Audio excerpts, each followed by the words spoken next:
আমাদের পাড়া একটি ভোটারও ভোট দেবে। আমরা পাড়া কোনো স্কুল নেই,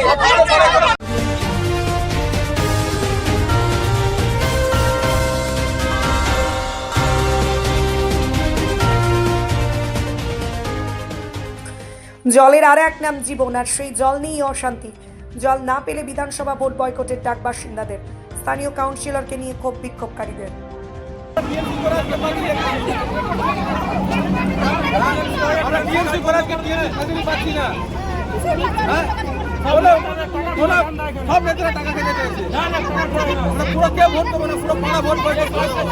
জল সমস্যা, সেই সমস্যা সমাধানের জন্য স্থানীয়দের থেকে নেওয়া হয় উদ্যোগ।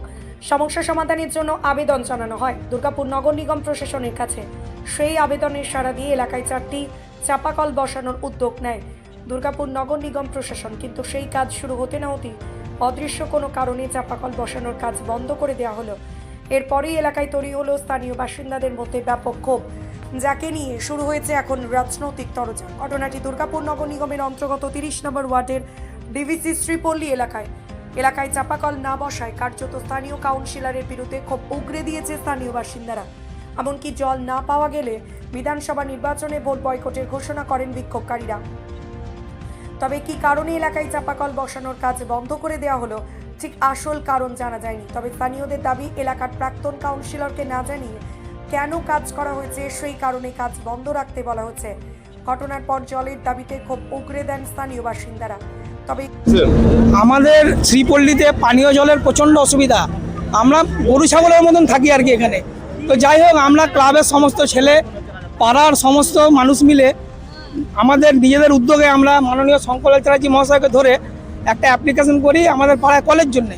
যাই হোক, মাননীয় চেয়ারপারসন মহাশয় ওই অ্যাপ্লিকেশনটি অনুমোদন করেন আজ প্রায় 6 মাস আগে। অনুমোদন করার পরে গতকালকে আমাদের এখানে 3টি চাপাকল স্যাংশন হয়ে আসে, তার একটির কাজ শুরু হয়। বেলা 10টা নাগাদ কাজ শুরু হয়, বেলা 12টা সাড়ে 12টা নাগাদ কন্ট্রাক্টরের কাছে ফোন আসে যে কাজ বন্ধ করুন। কন্ট্রাক্টরের কাছে যখন জিজ্ঞাসা করি যে কে ফোন করছেন, না মিঠুন যাদব বলে কোনো কারোর নাম, যেটা স্থানীয় কাউন্সিলরের মদতপুষ্ট মানুষ, উনি ফোন করেছেন যে কাজটা বন্ধ রাখুন। কন্ট্রাক্টরকে আমি যখন জিজ্ঞাসা করি যে কেন আপনি বন্ধ রাখবেন, আমরা যার সঙ্গে কথা বলতে হয় বলবো, আপনি কাজটা চালু রাখুন। তারপরে ইঞ্জিনিয়ারের ফোন আসে, অর্ঘবাবু। ইঞ্জিনিয়ার বলেন যে কাজটা বন্ধ রাখতে। যথারীতি কন্ট্রাক্টর বলে যে আপনারা ডিএমসিতে গিয়ে যোগাযোগ করুন।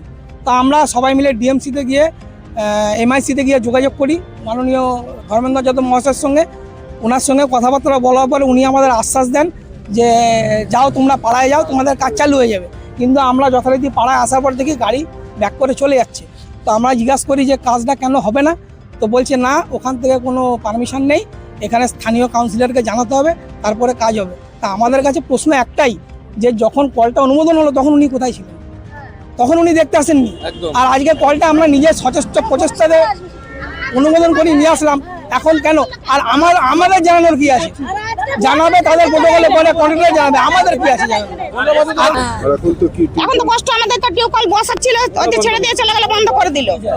আমাদের অনেক অসুবিধা হয়, জলের কষ্ট হয়। একটা কলের জন্য জলের জন্য সমস্যা, রাস্তা নেই। ডিএমসি বলছে হবে, সান্ত্বনা দিচ্ছে এখন আমাদেরকে। তাহলে আর কি হয়? আর ভোটের সময় আসবে তখন বলবে ভোট দেন আমাদেরকে, ভোট দেবো না। আমাদের পাড়ার উন্নয়ন না করলে আমরা ভোট দেবো না। আমাদের পাড়ার উন্নয়ন চাই। এই যে ছোট ছোট বাচ্চাকে না আছে একটা স্কুল, না আছে একটা কল, না আছে একটা জল, না আছে একটা রাস্তা, না আছে একটা ড্রেন, কিছু নেই আমাদের। আমাদের যদি না করে উন্নয়ন, আমরা 2026-এ ভোট পাবো না। কেউ ভোট দেবে না, কেউ ভোট দেবে না। তৃণমূল কংগ্রেসকে দায়ী করছে বিজেপি। 2024 বিধানসভা নির্বাচনে মানুষ আর তৃণমূলের পাশে থাকবে না, দাবি বিজেপির। তবে বিজেপির দাবিকে উড়িয়ে দিয়ে বিজেপিকে কটাক্ষ তৃণমূল নেতৃত্বের। যাই হোক, এলাকার বাসিন্দাদের জন্য জলের ব্যবস্থা অবশ্যই হবে, দাবি তৃণমূল নেতৃত্বের। আসল কথা কন্ট্রাক্টর বুঝে উঠতে পারছে না যে কোন নেতার শরণাপন্ন হলে তাদের কাজ করতে সুবিধা হবে বা সেখানে কাজটা করতে পারবে। যেখানেই যাচ্ছে সেখানেই তৃণমূলের সকলেই নেতা, ফলে বহু লোক এসে সেই কন্ট্রাক্টরকে চমকাচ্ছে, ধমকাচ্ছে বা কাজ করতে বাধা প্রদান করছে। এর থেকে একটা জিনিস তো পরিষ্কার যে গোটা দুর্গাপুরে তৃণমূল নেতৃত্বহীনতায় ভুগছে এবং আগামী ইলেকশনে সাধারণ মানুষ এই উন্নয়নমূলক কাজে বাধা দেওয়ার জন্য তৃণমূলকে তাদের সঠিক জায়গা বুঝিয়ে দেবে। এসব সমাধান হয়ে যাবে। কে বিক্ষোভ দেখাচ্ছে তাও জানি না, আর কে বন্ধ করেছে তাও জানি না।